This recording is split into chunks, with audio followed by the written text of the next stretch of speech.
વિષ્ણુ ભગવાનના 24 અવતારો અને તેમાં પણ 10 મુખ્ય અવતારો લઈને શ્રી હરિ વિષ્ણુએ ધરતીનું રક્ષણ કર્યું હતું. તેમાંથી એક છે મોહિની અવતાર.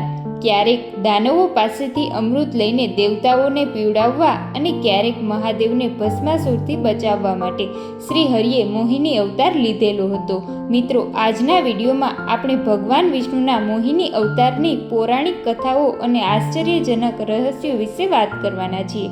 તો મિત્રો, વિડીયો અંત સુધી જુઓ અને જો તમે અમારી ચેનલમાં નવા હોય તો ચેનલને સબસ્ક્રાઇબ કરી બેલ આઇકન દબાવી દેજો, જેથી આવનારા બધા જ વિડીયોની અપડેટ મળતી રહે. પૌરાણિક કથાઓ પ્રમાણે દેવતાઓ અને દાનવો સાથે મળીને અમૃત પ્રાપ્ત કરવા માટે સમુદ્ર મંથન કર્યું હતું. જેવો સમુદ્રમાંથી અમૃત કળશ પ્રાપ્ત થયો, રાક્ષસોએ તેને દેવતાઓ પાસેથી છીનવી લીધો. સમુદ્ર મંથનમાંથી નીકળેલ અમૃત કળશ દૈત્યો એકબીજાના હાથોમાંથી છીનવી રહ્યા હતા. તેની વચ્ચે જ એક મનોરમ સ્ત્રી તેમની વચ્ચે ચાલતી આવી. એ મનોરમ સ્ત્રીના સૌંદર્યને જોઈને બધા મોહિત થઈ ગયા. તેઓ પરસ્પરનો ઝઘડો ભૂલીને મનોરમ સ્ત્રીની પાસે દોડતા ગયા. દૈત્યોએ દેવીને પૂછ્યું, તમે કોણ છો? ક્યાંથી આવ્યા છો? સુંદરી, તમે શું કરવા માંગો છો? દેવીને જોઈને બધા દૈત્યો વચ્ચે હોબાળો મચી ગયો. દૈત્યો કહેવા લાગ્યા, અત્યાર સુધી દેવો, દૈત્ય, સિદ્ધ, ગંધર્વ, ચારણ, લોકપાલકોને તને સ્પર્શ સુધા કર્યો નહીં હોય. વિધાતાએ તને સંપૂર્ણ ઇન્દ્રિયો તથા મનને તૃપ્ત કરવા માટે મોકલી હશે. હે સુંદરી, તું અમારો ઝઘડો દૂર કર. તું ન્યાયપણે અને નિષ્પક્ષ ભાવે અમૃતની વહેંચણી કર, જેથી અમારા વચ્ચે ઝઘડો ન થાય. વાસ્તવમાં શ્રી હરિ વિષ્ણુ યોગમાયા શક્તિથી યુક્ત થઈને મોહિની સ્વરૂપે રાક્ષસો પાસે ગયા હતા. યોગમાયા શક્તિના પ્રભાવથી જ ત્રણેય લોકમાં એવું કાંઈ નથી જે તેને વશમાં કરી ન શકાય. આ યોગમાયા શક્તિ જ આદિ શક્તિ છે. મોહિની દેવીના ઉપર્યા શબ્દોને રાક્ષસોએ વધુ આશ્વાસન આપ્યું અને તેમનાથી અમૃત ભળેલો ઘડો હાથમાં મૂક્યો. મોહિની દેવીએ હાથમાં અમૃત કળશ લીધો અને રાક્ષસોને કહ્યું, હું જે પણ કરું તે સાચું હોય કે ખોટું, જો તમને સ્વીકાર હોય તો તમારે કરવાનું છે. તેનાથી હું તમને અમૃત વહેંચી શકું. તેમની મોહક મીઠી વાતો સાંભળીને તમામ રાક્ષસો દેવી મોહિનીના પ્રસ્તાવ પર સહમત થઈ ગયા. મોહિની દેવીએ બીજા દિવસે અમૃત પીવાની સલાહ આપી. મોહિની દેવીના આદેશ મુજબ બીજા દિવસે બધા રાક્ષસો સ્નાન કરીને અમૃત પીવા માટે એક કતારમાં બેઠા. દેવતાઓ પણ ત્યાં આવીને બેઠા હતા. ને મોહિની દેવી હાથમાં અમૃતનો કળશ લઈને આવી હતી. તેણે ખૂબ જ સુંદર સાડી પહેરેલી હતી.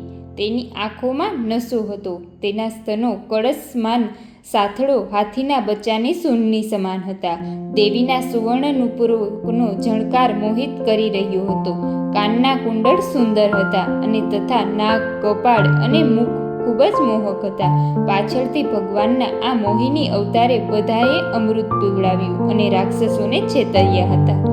આ જ સમયે થયો હતો રાહુ અને કેતુનો જન્મ. જ્યારે ભગવાન વિષ્ણુની પ્રેરણાથી દેવતાઓ અને દાનવોએ દુધિયા સમુદ્રનું મંથન કર્યું, ત્યારે અન્ય રત્નો ઉપરાંત તેમાંથી અમૃત પણ પ્રાપ્ત થયું હતું. ભગવાન વિષ્ણુએ મોહિનીનું રૂપ ધારણ કરીને દેવતાઓ અને દાનવોને મોહી લીધા અને અમૃત વહેંચવાનું કાર્ય પોતાના ઉપર લીધું અને દેવતાઓને પહેલા અમૃત પીવડાવવાનું શરૂ કર્યું. દાનવ સ્વભાનુને શંકા જન્મી અને તેનાથી તે દેવતાઓની વચ્ચે વેશ ધારણ કરીને સૂર્યદેવ અને ચંદ્રદેવની પાસે બેસી ગયો. જેવું મોહિનીને સ્વભાનુને અમૃત પીવડાવવાનું શરૂ કર્યું, સૂર્ય અને ચંદ્રને વિષ્ણુ ભગવાનને જાણ કરી, કારણ કે તેમને રાહુને ઓળખી લીધો હતો. ભગવાન વિષ્ણુએ તે જ સમયે સુદર્શન ચક્ર વડે સ્વભાનુનું માથું કાપી નાખ્યું, પરંતુ તેના પહેલા સ્વભાનુના ગળામાં અમૃતના કેટલાક ટીપા જતા રહ્યા હતા. તેના કારણે તેનું મસ્તક અને ધડ બંને સ્વરૂપે તે જીવતો રહ્યો. તેનાથી માથાના ભાગને રાહુ અને ધડને કેતુ કહેવામાં આવે છે. અને એક પૌરાણિક કથાઓમાં ભસ્માસુર એક રાક્ષસ હતો, જેણે ભગવાન શિવ પાસેથી એવું વરદાન માંગ્યું હતું કે તે જેના માથા પર હાથ મૂકશે તે બળીને રાખ થઈ જશે. એક કથા અનુસાર ભસ્માસુરે આ શક્તિનો દુરુપયોગ કરવાનું શરૂ કર્યું અને ભગવાન શિવને સ્વયં ભસ્મીભૂત કરવાનું શરૂ કર્યું. ભગવાન શિવે ભગવાન વિષ્ણુ પાસે મદદ માંગી. ભગવાન વિષ્ણુએ એક સુંદર સ્ત્રીનું રૂપ ધારણ કર્યું. ભસ્માસુરને આકર્ષિત કર્યો અને તેમને નૃત્ય માટે પ્રેરિત કર્યો.